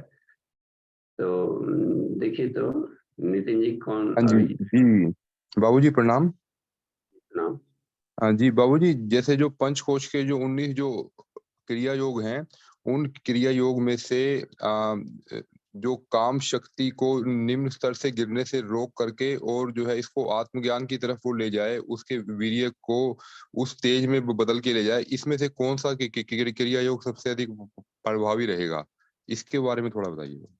और उस समय भावनाएं क्या रहेंगी? देखिए नितिन जी, इसमें यह है कि फिजिकल बॉडी जिसमें हम लोग खाना पीना जो भी खाए, तो रस बना, रस से रक्त बना, रक्त से फिर जाकर रोज तेज बनते हुए सीमेंट बीज बना। इसका मतलब है कि ये फिजिकल बॉडी का प्रोडक्शन था। लेकिन यही वीर्य ये वो ज्ञान शक्ति में बदलता, ओज तेज में बदलता। इसका जो तेज है पूरे ब्लड में, बॉडी में घुल जाता है और घुल करके ज्ञान के रूप में यही बदलता है। तो इसलिए कहा कि मरणम बिंदु पाते न जीवन से सुधारणा, वीर्य के अधिक स्खलन वो एक न एक दिन उसको रोगों से खोखला बनाएगा। शरीर में उतना ही प्रोडक्शन होता है कि शरीर का काम चल सके, वो कुछ अधिक उससे उसका यूज कर सके पढ़ने लिखने सब जीवन में। लेकिन उसका खर्च ही करने लगे थोड़े से क्षुद्र मनोरंजन में और कामुकता बस नहीं नियंत्रण हो रहा है कि शरीर में कसमसाहट है, कसमसाहट ढा ढू करके वो ठहरने का आनंद है लगता है। ये जो कहा जाता है ना कि ये कहीं की संभोग प्रक्रिया में जो एक आनंद आता है, ऑर्गेजम शब्द का लोग प्रयोग कर डालते हैं, तो कहा है कि वो ब्रह्मानंद नहीं है। ये कितना एक साफ है, वो दो प्राणों के घर्षण की आपस में चमक है। वो सिर्फ बस प्राण प्रत्यावर्तन जो होता है तेजी से फ्लो, उसके घर्षण की चमक है भैरव, और वो ब्रह्मानंद में नहीं बदल सकता कभी भी। एक होता है कि सच्चिदानंद स्वरूपम ज्ञात्वा या स्थिति साधक की स एवं सुखम। तो आत्मज्ञान का स्थिति है जो बदल तो मिलता है कि संसार के सही रहस्य को देख करके ईश्वर की झलक है, आनंद में स्थिति को प्राप्त करना, वो अस्थायित्व तो होता है। वहां विद्युत के घर्षण से जो चमक आई थी उसी को हम लोग मान बैठे ये है, और चमक तो क्षणिक ही रहेगा क्योंकि क्षणिक स्पार्किंग था वो बस।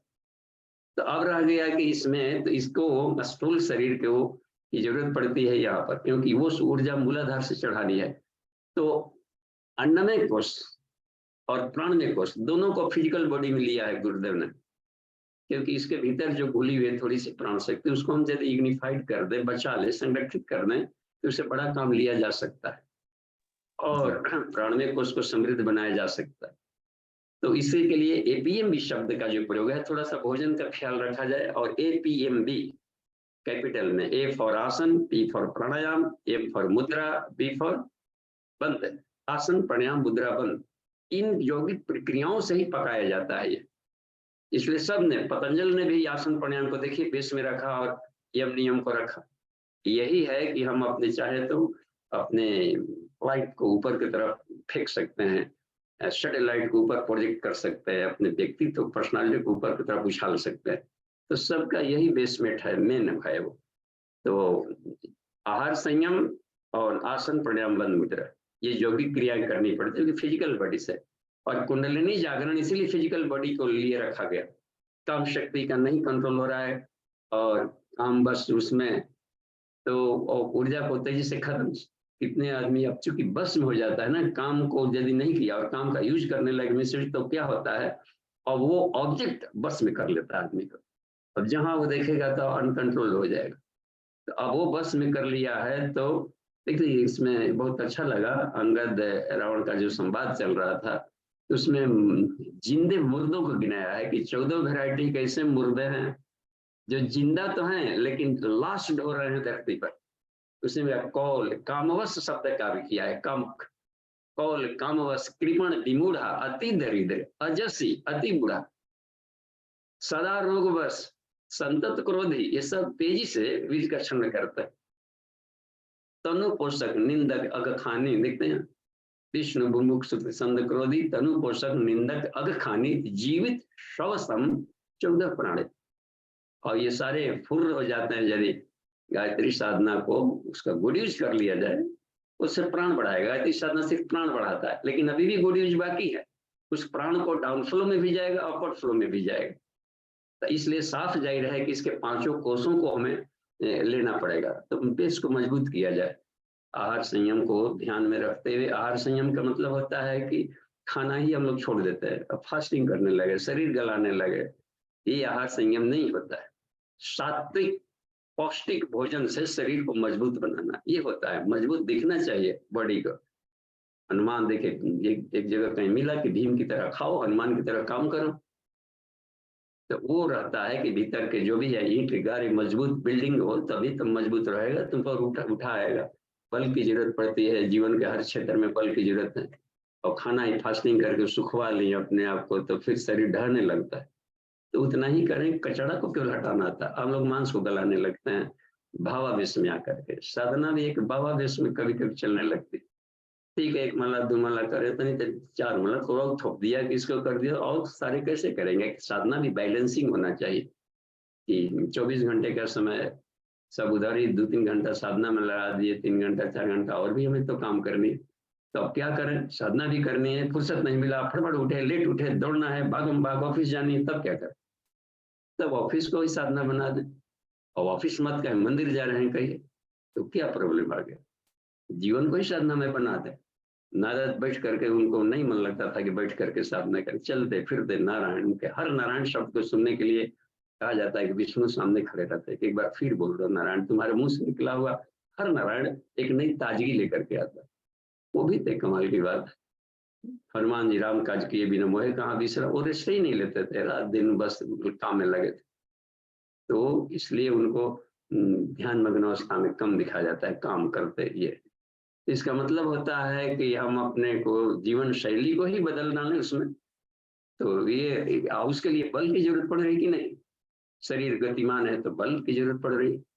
तो अन्नमय कोश को स्ट्रॉन्ग बनाया जाए और साथ ही हार्मोनल सिस्टम को बिल्कुल बैलेंस रखा जाए, इतने भर की जरूरत पड़ती है। और हार्मोनल सिस्टम ऐसा है कि बिना प्राण का, बिजली का कमांड नहीं होता है, दवाइयों से कमांड नहीं आएगा। उसके लिए बिजली, और कैसी बिजली, बायो इलेक्ट्रिसिटी। बायो का मतलब होता है कि विचार मिली हुई ऊर्जा, ज्ञानयुक्त ऊर्जा चाहिए उसको। इसलिए मेडिटेशन चक्रों का करना पड़ता है। तो प्राणमय कोश और अन्नमय कोश दोनों को मिलाकर फिजिकल बॉडी का है गुरुजी ने। केवल केवल अन्न में क्या करेंगे, लाश तो ऐसे ही पड़ा रहा है, तो मुर्दों को थोड़े पढ़ना पढ़ाना है, चिपकाए रखना है। मुर्दा जिंदा है तो तभी है जब किसके भीतर बायो इलेक्ट्रिसिटी।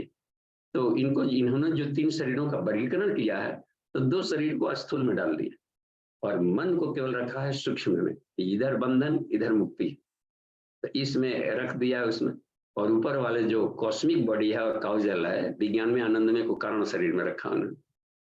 तो इसको देखा जाए तो, और स्थूल शरीर के लिए कुंडलिनी जागरण को बताया साधना। कुंडलिनी जागरण माने इस काम ऊर्जा को ज्ञान ऊर्जा में बदले, काम बीज का ज्ञान बीज में उन्नयन किया जाए।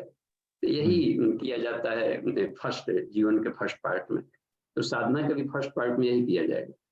और बीच में जा करके उसका गुड यूज कर रहे हैं, ब्रेन से आभा मंडल को फिर जाकर डेवलप करना। और इस आभा मंडल से अल्फा बीटा थीटा डेल्टा, इन्हीं किरणों से हमें काम लेना है, क्योंकि सारा संसार तरंगों की दुनिया है। इन तरंगों से तरंग ही खेल सकता है। तो हानिकारक तरंगों को कैसे न्यूट्रलाइज करके लाइक बना लिया विचारों को, ये तो केवल विचारों से विचारों की लड़ाई है यहाँ पर। तो वो कमाल का होता है। इसलिए सूक्ष्म शरीर है, कारण में रख दिया जहाँ के विचार नहीं, विचार उत्पन्न करने पर भी कमांड है, और उसको हम विचारों को भी दिशा दे सके, समझिए। यानी कि सर्वव्यापकत्व चेतना के साथ अपने को जोड़ लेना पड़ता है, ये स्थिति प्रज्ञता है। तो ये आत्मिक स्थिति में आ जाएगा। ठीक है, लगता है कि समझ में आ गया होगा। जी जी जी जी बाबूजी, इसमें फिर जो विज्ञानमय कोश और आनंदमय कोश में कौन से क्रिया योग होंगे जो कि इसको जो है और ऊर्ध्वगामी ले जाएंगे? इसमें नितिन जी क्रिया योग में बिल्कुल साफ कहा कि सोहम, कि मैं जीव नहीं हूँ, शिव हूँ, बस। सो अहम, सो का मतलब होता है परमात्मा को वाची है। सो माने परमात्मा, ईश्वर, जिसको हम अपना जो आदर्श, तो वो मैं हूँ। और ईश्वर सर्वव्यापी है, तो मैं क्यों बौंजाई बन के रहूं। तो सभी तरह के अपने पैकेट्स को तोड़ना पड़ता है। बियॉन्ड प्रेम सीमित दायरे में काम कर रहा था और व्यापक बन गया। तो यहाँ पर मोह कहला रहा था, वही उदार भक्ति भावना बन गया। सिर्फ बाउंड्री को तोड़ना होता है, इसलिए कहा है ग्रंथियों को भेदो, ब्लास्ट करो। ज्ञान की बाउंड्री ना हो, धन की बाउंड्री ना हो, केवल अपने कमाएंगे, अपने खाएंगे, कंबल ओढ़ करके घी पीते रहेंगे, क्या कि नहीं, घी को बांटो तब देखो मजा।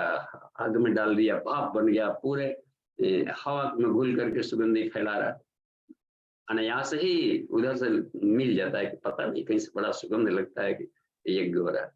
तो सार्वभौम जीवन को यज्ञ कहा जाता है।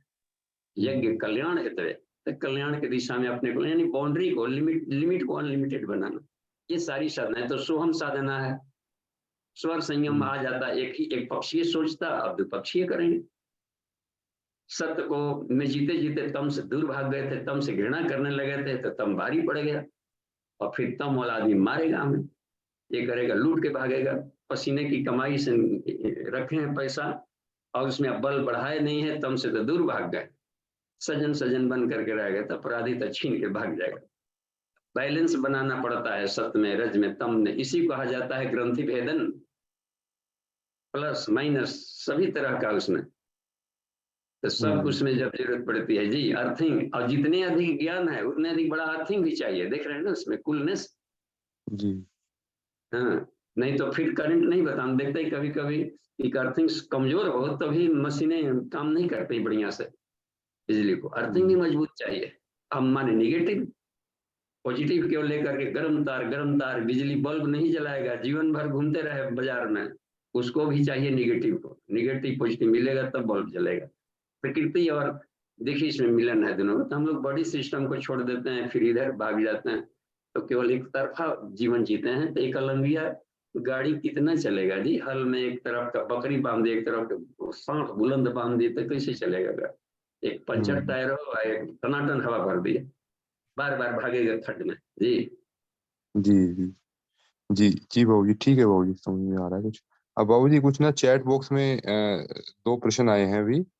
तो ये पहला प्रश्न वीरेंद्र जी का है, पूछते हैं कि विवाह में वर और कन्या के राशियों का मेल कितना सार्थक होता है?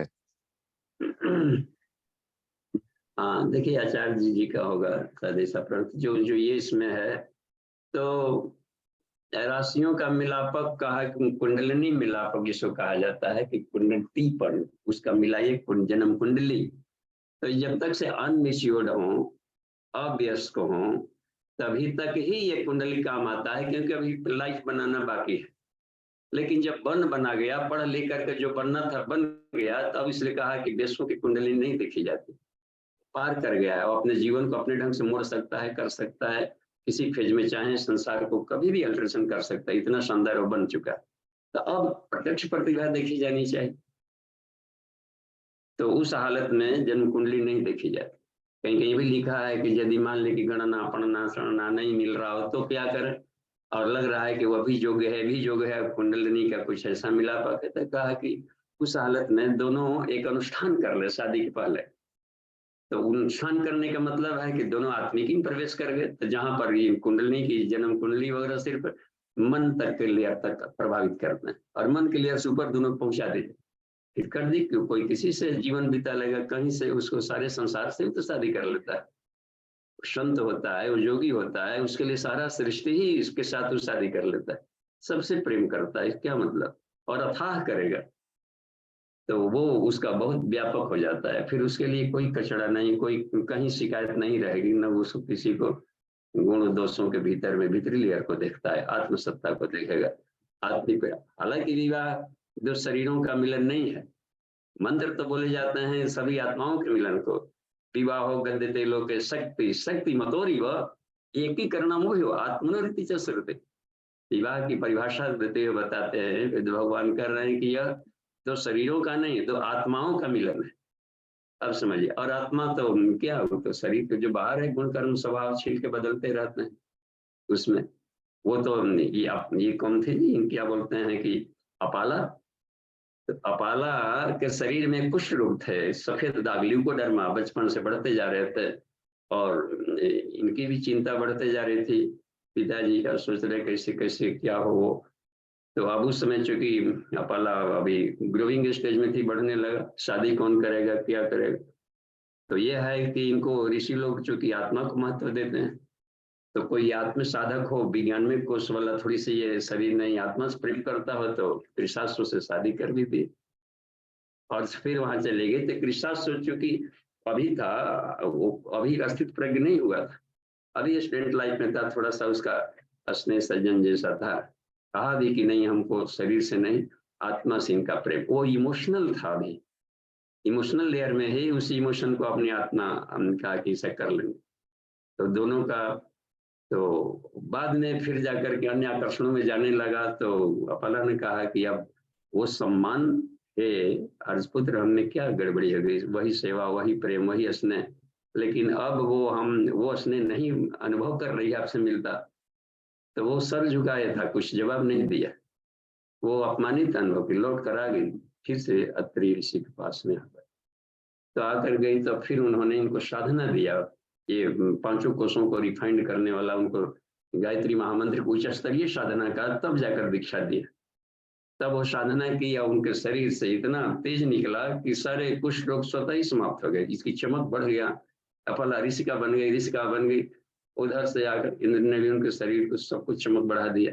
फिर आया था कि पालकी लेकर के, सोने की पालकी, चलो अब लेकर कहता है कि नहीं, अब आजीवन मैं पुरुषों को ज्ञान दूंगी। ये देखिए ब्रह्म ज्ञान। और तो ये कमाल की चीजें हैं अपने वाला। तो साधना मस्ट है, भीतर वाला शरीर को मजबूत करना चाहिए, चमक बढ़ानी चाहिए, वही लाइफ टाइम काम आएगा हमें। तो उसका लाभ लें और बाहर की भी चमक को वही सुंदरता प्रदान करता है। सुकरात कितने बच्चे भी पसंद करते हैं, सुकरात भी सुंदर नहीं थे, तो वो वाली चमक पर गुरु जी ध्यान देते हैं कि इसे काले कृष्ण गोपियों को अच्छे लगे, गुप्ताओं को अच्छे लगे। तो देखिए विष्णु को भी तो ये रखा जाता है कि हमें गुण, प्रतिभा और अपने भीतर की आत्मिक स्थिति को शानदार बनाने पर ध्यान दें, तो जीवन धन्य है। जी जी जी बाबूजी, अगला प्रश्न पुरुषोत्तम जी का है। वो पूछते हैं कि काम यदि केवल प्राणों का घर्षण है, परंतु आचार्य रजनीश ने संभोग से समाधि भी कहा है, इसे समझाइए बाबूजी। देखिए, पहले तो ये है कि केवल शीर्षक पर हमें नहीं जाना चाहिए। संभोग से समाधि की ओर में हेडिंग है, वही सबसे खतरनाक है। वैसा उसमें कुछ भी नहीं है कि कोई घर्षण करके और सेक्स करके आत्मा को, परमात्मा को पा ले। उसमें से शब्द है ना, से करण में भी आता है और अपदान कारक में भी से शब्द आता है। पेड़ से फल गिरा, देखते इसमें, और वो होता है कि धरती से पेड़ उगा, देखते कहीं ना कहीं पर उसमें। और पेड़ से पतंग को, पेड़ से जा करके उन्होंने वो काम किया, तो कलम से, तो से शब्द माध्यम भी बनाया जाता है। तो वहां से शब्द अपादान गए, बहुत संभोग कर लिया, अब इसको छोड़ो, अब समाधि की ओर जाओ, नहीं तो सारा जीवन तुम रोगी हो जाओगे, वेनरल डिजीजेज आएंगे, सिफिलिस, गोनोरिया और एड्स में के तुम रोगी बनोगे। ये कहना उद्देश्य था वहां पर। तो से अपादान कारक है, न कि वहां पर कि संभोग के माध्यम से हम पा लेंगे।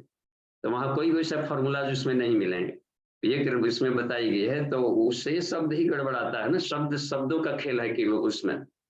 तो हमें अच्छा, और यदि आध्यात्मिक अर्थ में लें कि अब इसको देखिए, शब्द ही ब्रह्म है, अक्षर ही ब्रह्म है, तो अब फिर जाकर के तो फिर उसको निरुदात्त मतलब अर्थ में लें, तो उसमें क्या होगा कि सम, अब फिर सम का अर्थ हो ईश्वर लेना पड़ेगा, क्योंकि हरि व्यापक सर्वत्र समाना।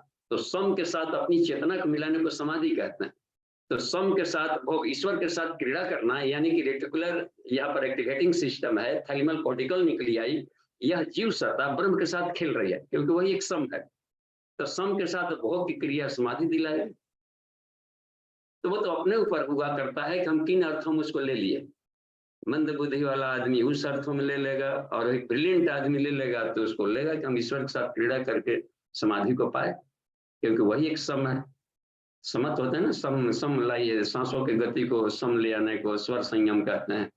सोहम को सम कहा जाता है कि ये संभोग कर रहा है। और इसमें भी देखिए, जो शिव जी बताते हैं शिव संहिता में, कि आध्यात्मिक काम विज्ञान शिव कहा जाता है। सहस्रार उपरी बिंदु कुंडलिन्याम मिलनम शिवे, सहस्रार चक्र में कुंडलिनी के मिलन को, हे पार्वती, इसको आध्यात्मिक संभोग कहा जाता है। तो इस संभोग से समाधि मिलती है, फिर मेडिटेशन का क्या औचित्य रह जाएगा।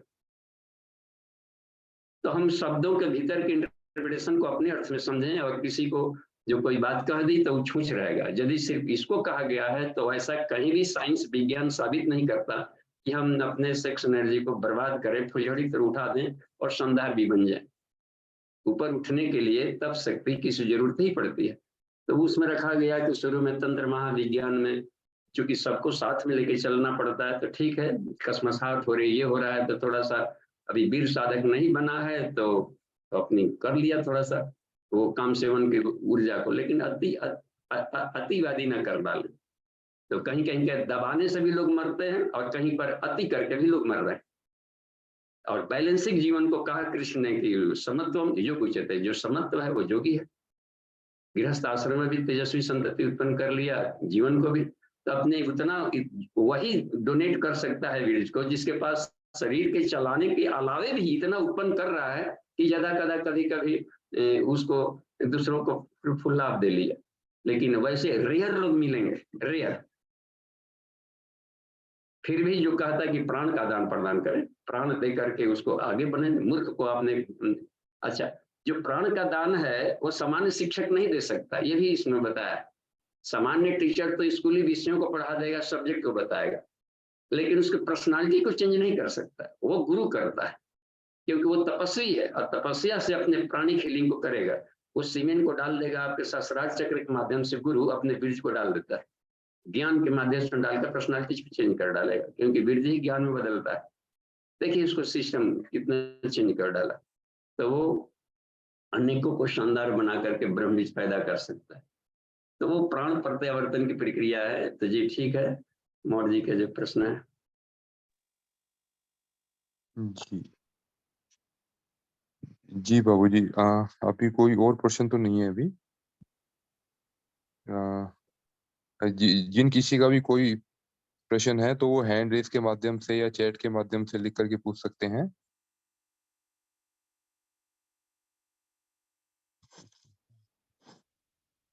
तो आज के सब्जेक्ट में देखिए, उसमें एक और भी, जब कुछ बातें तो बिल्कुल शून्य, मौन रहना अभी ठीक नहीं लग रहा है, कुछ न कुछ तो बात करनी ही पड़ेगी। तो उसमें अथर्ववेद में चूंकि वेदाचार पढ़ना होता है तंत्र महाविज्ञान, तो चारों वेदों में ढूंढना पड़ेगा कि काम शुक्त कहाँ है। तो अथर्ववेद के 9वें वाले उसमें अध्याय, तो 9वें अध्याय का जो उसमें जो दूसरा वाला है, उसमें सब आपको काम शुक्त मिलेगा, केवल काम शुक्त। तब उसको पढ़ेंगे कि शरीर के भीतर में कितनी इसकी जरूरत पड़ती है और कैसे इसका रूपांतरण किया जाए। ठीक है, तो 2 हैंड रेज है, तो उसको उनको अनुमति दीजिए। जी रूपा दीदी, आप अपना प्रश्न रखिए। जी जी पिताजी प्रणाम। जी प्रणाम। पिताजी पूरे क्लास सुनने के बाद समझ में आया कि पांचों तन्मात्रा रूप रस गंध स्पर्श शब्द नहीं, अभी बहुत कुछ काम करना है। तो पिताजी उसमें पांचों कर्मेंद्रियां, 5 ज्ञानेंद्रियां, 5 तन्मात्रा फिर से समझने का मन हो रहा है आज। हाँ देखिए, कर्मेंद्रियां ज्ञानेंद्रियों का सबऑर्डिनेट होता है। ज्ञानेंद्रियां हैं, कर्मेंद्रियों को माध्यम बनाती है। ज्ञान तो आ गया कि ठीक है हमको उठना चाहिए, अब सुबह में काफी देर सो लिए, तो पैर को कहेगा कि तू है पैर तू कर, हे बॉडी तू करवट बदल, हे पैर तू नीचे रख, वो इसको इस्तेमाल करता है, क्योंकि ये ऑब्जेक्ट को इस्तेमाल करेगा, और कर्मेंद्रियां बॉडी के सिस्टम को काम लेते हैं। तो इसलिए सब एक दूसरे से आपस में जुड़े हुए हैं। और ज्ञानेंद्रियों को काम लेता है मन और बुद्धि, दोनों लेते हैं। यदि मन काम ले रहा है तो मनो में घुसता है, यदि बुद्धि काम ले रहा है तो विज्ञान में घुसता है।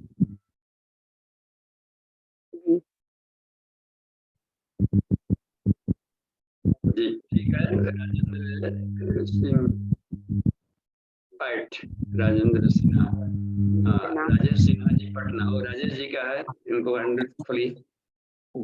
जी प्रणाम बाबू जी। जी प्रणाम। बाबू जी, ऐसे तो ये परसों का ही प्रश्न लिखा हुआ था, आज पूछ रहे हैं क्योंकि मौका मिला है। तो ये पूछना था कि अनाहत या अनाहतपुरी या पद्म सुंदर बाल ग्रंथि से संबंधित है, यह सीने में स्थित होता है। तो बाबू जी यहाँ पे बाल ग्रंथि से क्या तात्पर्य है? ब्रह्म ग्रंथि होगा, बाह्य ग्रंथि कुछ नहीं होगा। ब्रह्म ग्रंथि, अच्छा। हाँ, ब्रह्म ग्रंथि यानी ईश्वर को पाने का यहाँ से प्रवेश द्वार है, और यहाँ से 24 अंगुल देखते हैं ना, यहाँ पर सीधे जाकर सहस्रार चक्र है, तो ये दोनों ब्रह्म ग्रंथि वाला एरिया है। तो इमोशन, भावनाएं, सजनता, सहृदयता, यही ऊपर उठाएगा। निष्ठुरता वगैरह आदमी को बहुत दूर करता है और जीवन में कष्ट डालता है।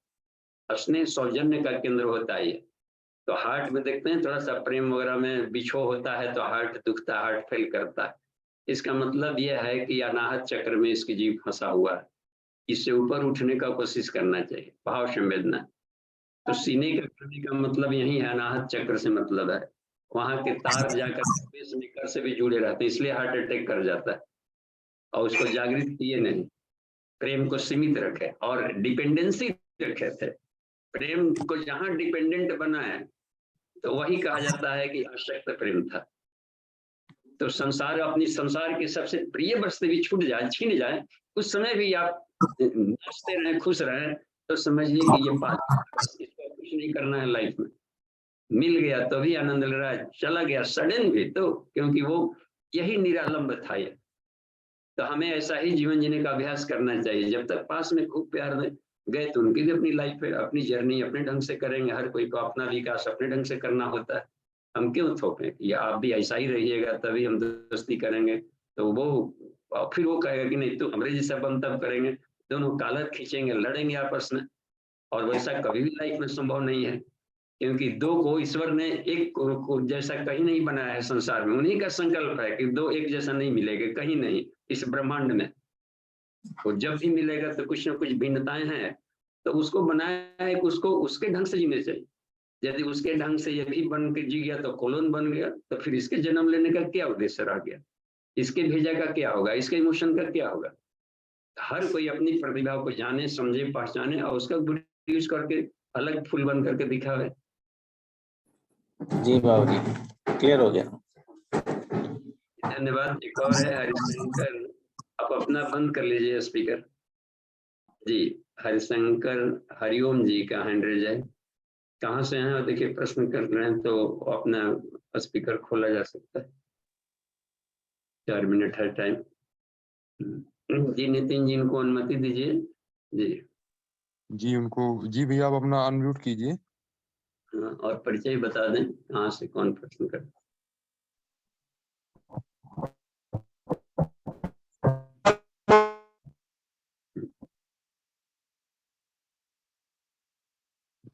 लेकिन शायद वो आवाज अपना, नहीं आ पा हाँ जी, अपना अनम्यूट नहीं कर पा रहे वो अपना शायद,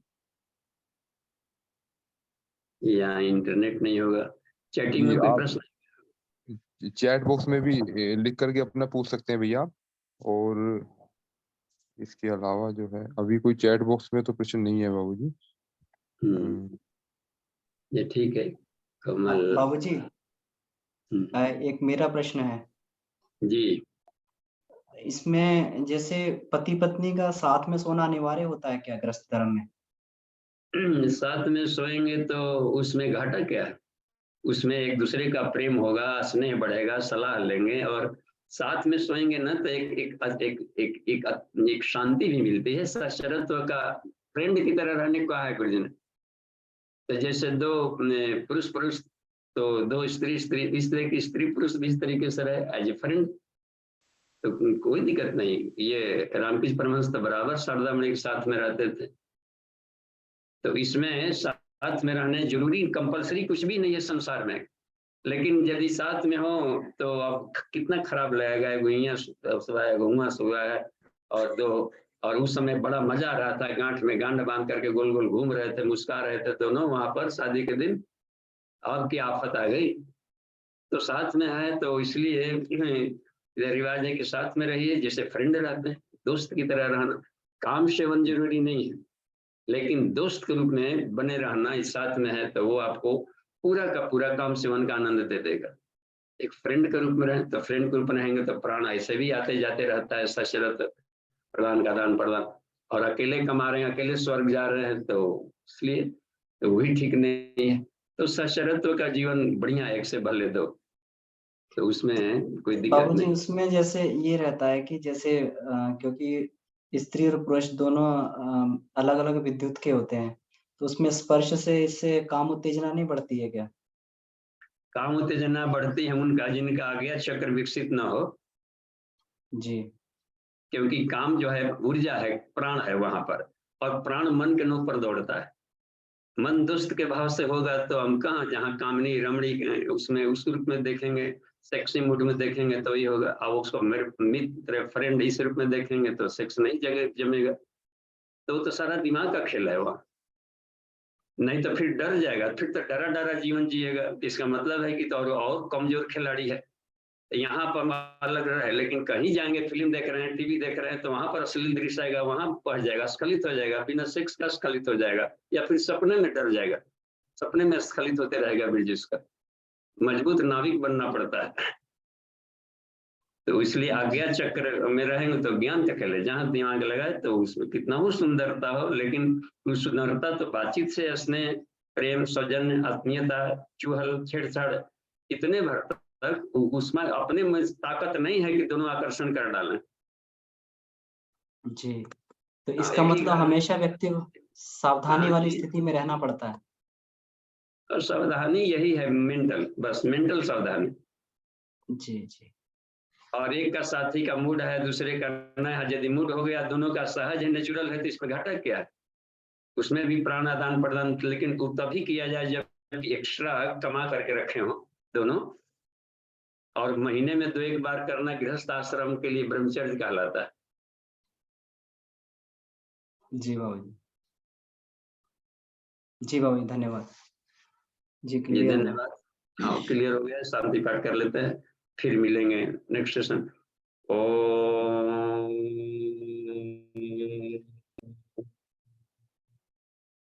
शांति, शांति, शांति। समाप्ति। प्रणाम।